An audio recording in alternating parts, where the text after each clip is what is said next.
I do love making a good improvement in the shop.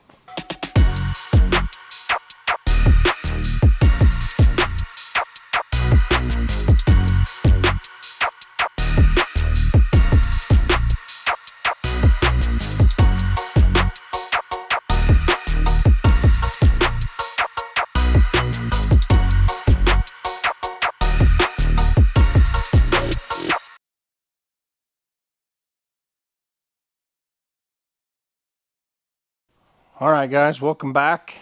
We have a new tool in the shop here. Actually have a couple new tools. But we're going to go over this. I'm sure a lot of you know by now, but Arc Captain has come out with an impact wrench. And they sent me one to try out. So we're going to go ahead and unbox it. We're going to take a look at it. We'll see what it's capable of and see what the kit comes with. So here we go. Okay, so just like always, Arc Captain does not disappoint with the case. It's actually a really good looking case. Hard plastic. Got a couple buckles on it. Comes with a manual. It actually comes with some impact sockets. Huh. So there's what she comes with. 2 batteries. The impact gun looks like it's a 1/2 inch. And a charger. And a belt clip. Okay, well, let's get this pulled out and take a look at it. I know you're supposed to charge these batteries first. There's the battery gauge. Looks like that has 1 bar. That one has 2. So it's got an LED light on the front of it. I like that. I actually want to measure this and see if it is a 1/2 inch.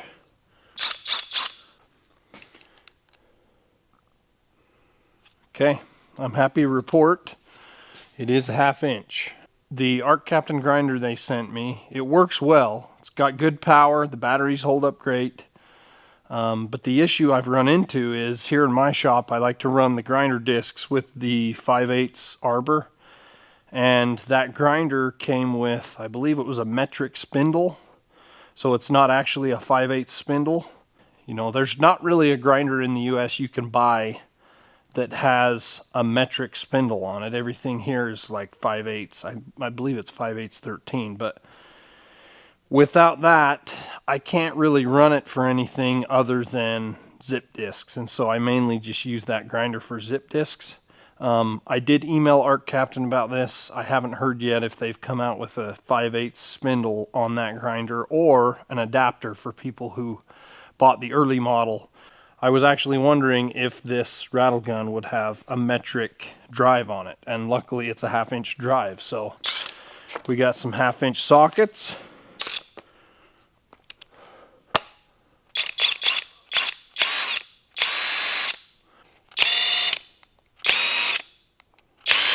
It does have 3 different settings on it, so that's cool. We've got forward, reverse. So it's got 500, 750, and 1100 Newton meters, which I believe is the metric standard for torque. Obviously, I'm not going to be able to give this a true test until I put it through its paces. I need to use it to, you know, pull a tire off of something or tear something apart, put something together. So I plan on doing that. This was just basically an introduction. Wanted to show you guys what it comes with. This is what the charger looks like. I do believe these are the same batteries that you can use with the grinder. So that's nice. If you buy their impact gun, you can swap the batteries with the impact and the grinder. And I like that it comes with some impact sockets. It looks like they're all metric. 24, 22, 21, 19, and 17. Kind of cool, they give you a little starter set. So I'll go ahead and make sure and leave a link in the description so you guys can get on there and check this kit out. We're going to go ahead and put it through its paces. We're going to give it a test run and see how it holds up, see how hard it hits. So I'm going to go ahead and wait until I can actually put it to work and see what it'll do. But now you've been introduced, get online, check it out. Alright guys, so as you can see here, we got a package sitting on the table, and This is something I've been waiting for a long time. And it took quite a while to get here, to be honest. I ordered it, and it was probably a month because it was on back order before it showed up. So yesterday it showed up. This is a new DRO for the milling machine. If you guys have been following the channel for a while, you know that the DRO on my mill, my Y-travel, has never been working correctly ever since I've had that mill. So I'm really excited to be able to use the DRO the way it was intended. The way I have to do things on my mill right now, not having a Y-travel, is a little bit archaic. So I'm pretty excited to get this installed. We'll get this opened up and I'll walk through the model and what the kit comes with and everything so you guys know in case you're interested. I'll leave a link in the description. That was the box, not me. Let's go ahead and cut into this and see what we got in the kit. It actually made it here in pretty good condition. There's one little, it does have a fragile sticker on it, so I'm actually amazed at how heavy the box is. I wouldn't think it'd be that heavy, but okay. So it comes with all the bracketry, all the hardware. I ordered the full kit, and I ordered the 3-axis kit. There's a 2-axis kit that'll give you just your X and Y. I thought it'd be nice to have that 3rd axis, so I really don't know what's involved in installing that, so it's going to be kind of interesting for us, but we'll go through this together and see if we can't get it figured out. AC adapter, power cord. It actually comes with the swing bracket that you mount on the back of the mill. All the bracketry is in sealed packages. Looks like we have some instructions here, and then this is probably the most exciting part right here. Where'd I put my knife?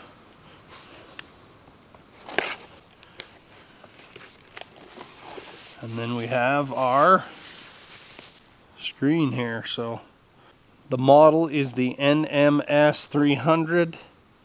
So I think the good news for me is my milling machine already has a DRO on it. So all the holes are already drilled and tapped. If you had a mill that didn't have one on it, you would have to go through that whole process. I'm really hoping, and I believe it's the case, that in my situation, because I have all that stuff already drilled, tapped, I already have scales on it, that I should be able to just take these pieces, unbolt those ones, and bolt up the new kit, and it should fit the same.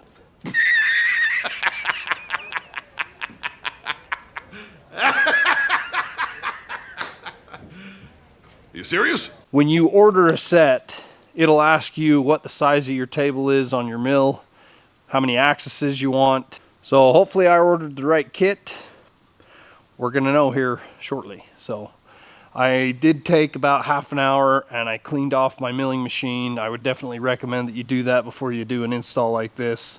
So I've taken the shop vac and sucked all the chips off of it, wiped everything down, cleaned it the best I could. There's still some chips on there, but it's gonna be a lot easier to get to that hardware being clean than with chips all over it. Plus I've been doing quite a bit of machining lately. So let's go over to the mill and we'll take a look at what we have to do here to get started. Okay, so right now I'm going through and getting all the old stuff dismantled and removed. You can see I've got, these are actually called encoders, I guess. So we'll go ahead and get these encoders pulled off, and then this is the reader. This is what actually reads where you're at as the encoder passes through it. So we'll go ahead and start getting this all disassembled, and we'll come back to you guys when we get this pulled off and we're ready to put the new stuff on. All right, well, as you can see, we're right in the middle of tapping some new holes. This is quite a deal.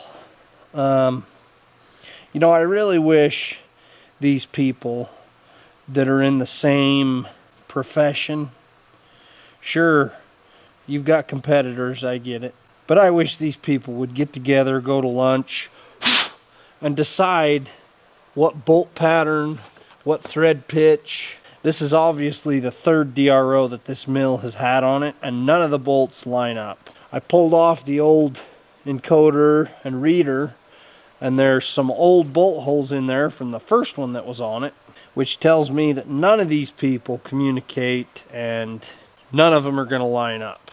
So they just decide well, we'll just go with this size and this bolt pattern, instead of saying, hey, let's make this easier on the customer and let's decide what bolt pattern we're going to use.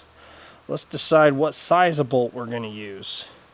Let's decide if we're going to use metric or standard. So instead, I've got to move bolt holes 3/4 of an inch to make everything work. Yeah, I'm frustrated.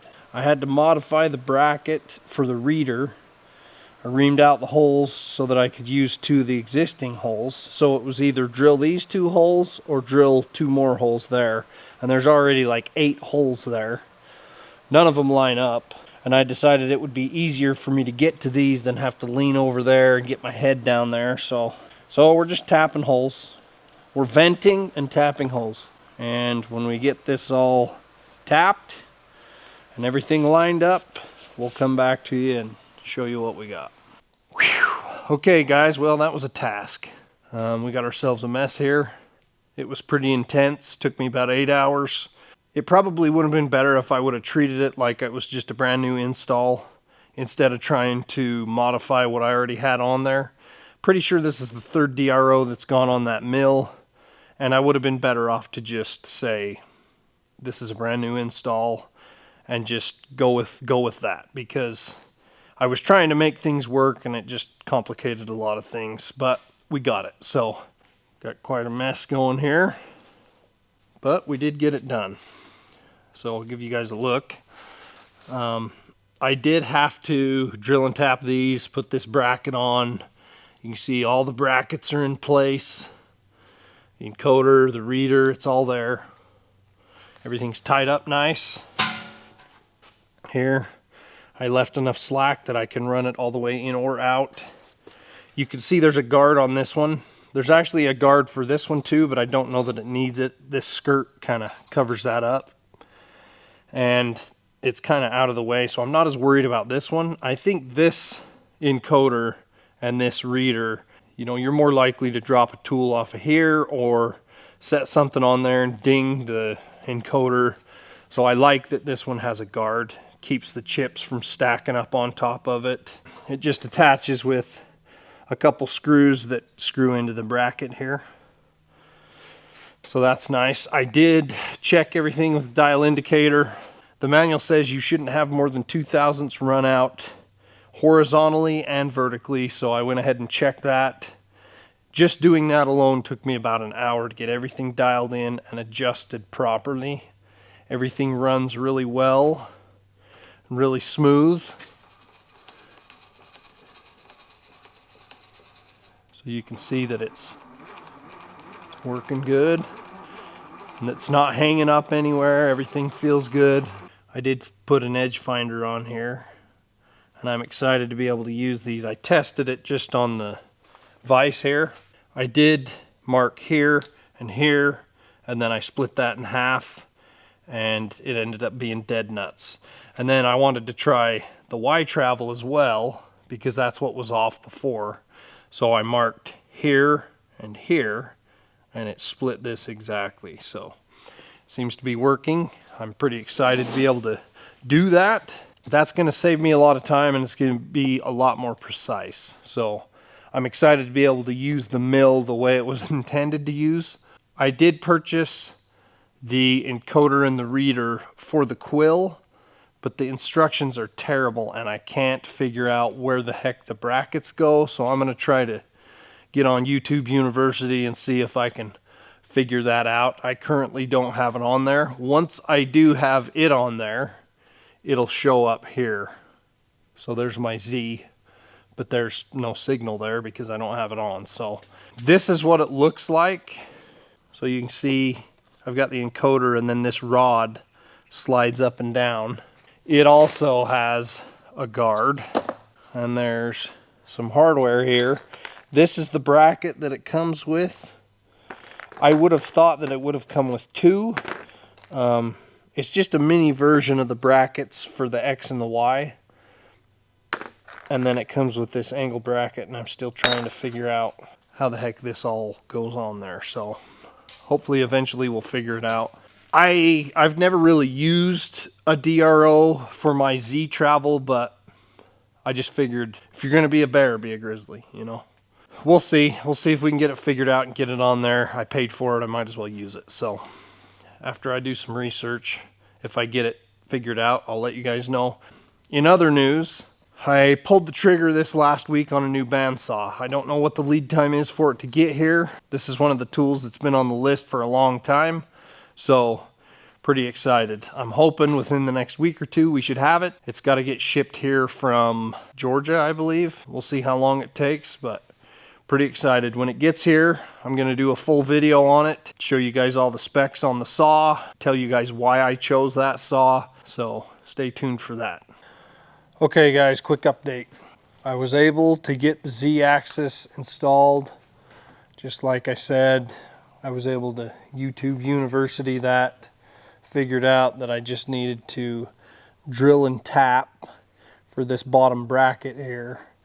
And I was able to find a decent spot. I thought maybe I was going to be able to do it on one of these flat spots here, because there's one top and bottom. But that didn't work out for my situation.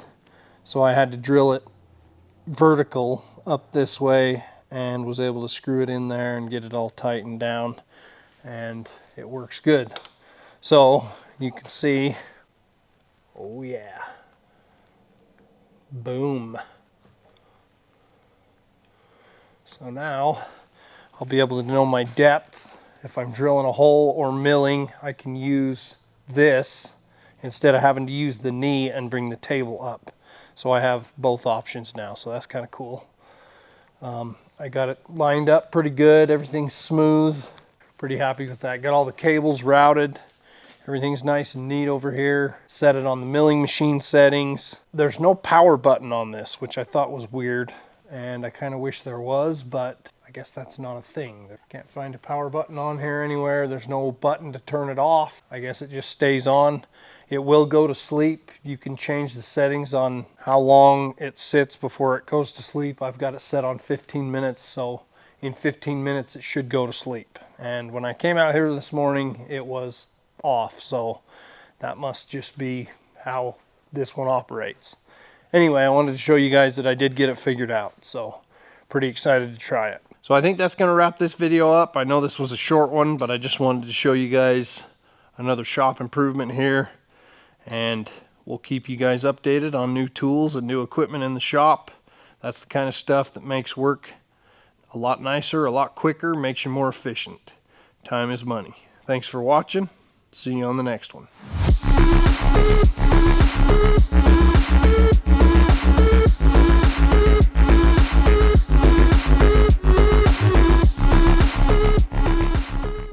I decided it was time to pull the trigger. I'm really excited to be able to ding right there, but it does have it does have a fragile stickler. It does have a fragile goodness. I'm